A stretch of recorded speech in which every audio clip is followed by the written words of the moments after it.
speech of last year, there was a marked difference, and it was obviously after the death of her beloved Philip, as she called him. And even more so, if you take it one step further, last Tuesday was actually quite a surprise for a lot of people, including myself. You saw her with a beaming smile across her face as she was just about to receive her 15th Prime Minister, Liz Truss. She was standing, she had a stick, and it's in, by the way, all the newspapers this morning, all the Sunday newspapers, and I had another photo. The final photo, yes, that's right. And it's a beaming, smiling picture.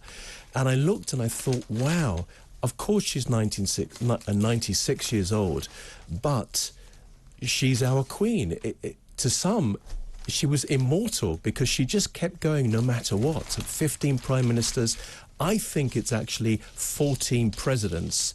And all those people who came and went, and she was still ruling the throne, Buckingham Palace, Amazing. Britain, the Commonwealth, and she was so respected around the world. So yes, I did notice the frailty within this lady, and it was quite sad. And then, of course... But then just jumping in, I thought, I did look at that photo and thought, oh, you look frail, but I still thought, and some people have said I was naive, I was told on air yesterday I was really naive to think this, I still thought, okay, but we've still got another couple of years. We've still got another couple of years. Her mother went to 101. Right. She almost was 102. There. Yeah, almost 102. She was stood there. She was smiling. She looked frail, but I don't think anyone could have predicted that within 2 days of that photograph, ever. No.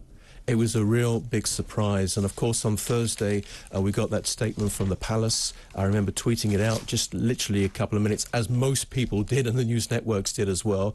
And then slowly the news networks, the radio stations, started to drop their coverage of general news, home, international news, and then started to focus much more on the Queen. And we thought, what is going on?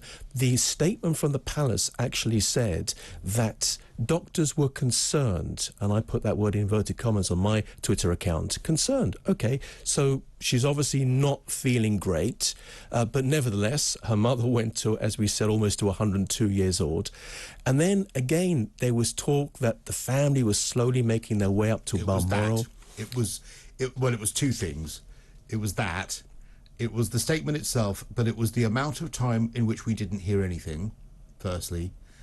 The statement itself, which it was unprecedented, that it wasn't, we're telling you because she's missing something. It was just, we're telling you. That was unprecedented. And then when the family started making their way there, that was when I think it started to become clear that something very serious was happening. Absolutely. And I think also at that point as well that there was there was all sorts of rumours which were taking place on social media as to what the status of the Queen was at this point. Looking back, what was the right thing for the palace to do? I think the statement was probably appropriate at the time to let people know they're extremely concerned. They didn't even use the word extremely, it was just concerned. And we thought maybe something's going to happen in the next week or 2 weeks or something like that. And it was just devastating. Do you think they got it right? Because I actually think that looking back now, it was actually kind of a brilliant way of preparing. We're concerned, we're not going to tell you any more. Then, okay, we're still not going to tell you any more. Then, oh, okay, we're going to tell you that family members are congregating. So it was almost like we were being cushioned. We had 12:30 was when the initial announcement came that they were concerned. 6:30 was when we got the announcement that she'd died. So we had 6 hours where we could all be prepared that the worst was going to happen, rather than a statement at 12:30 saying, unfortunately, she passed away out of the blue. No, that would have been totally inappropriate under the circumstances because of who the Queen was, a pillar of stability, a tower of strength.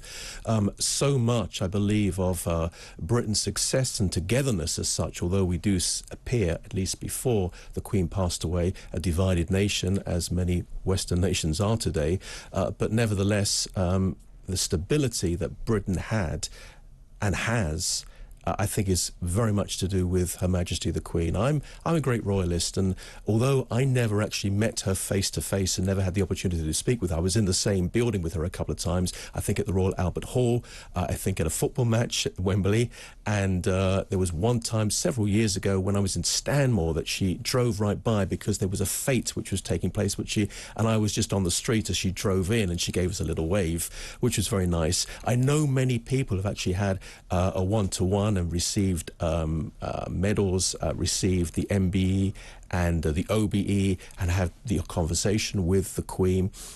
I have never, but we just, even though that you never spoke with her, you never shook her hand, you never were in her presence as such on a one-to-one basis, that you just feel this tremendous loss. It's like the mother of the nation, which she is the mother of the nation, and it's still, after 3 days, it still hurts. You mentioned the photographs in the newspapers. I have to give credit again to the Sunday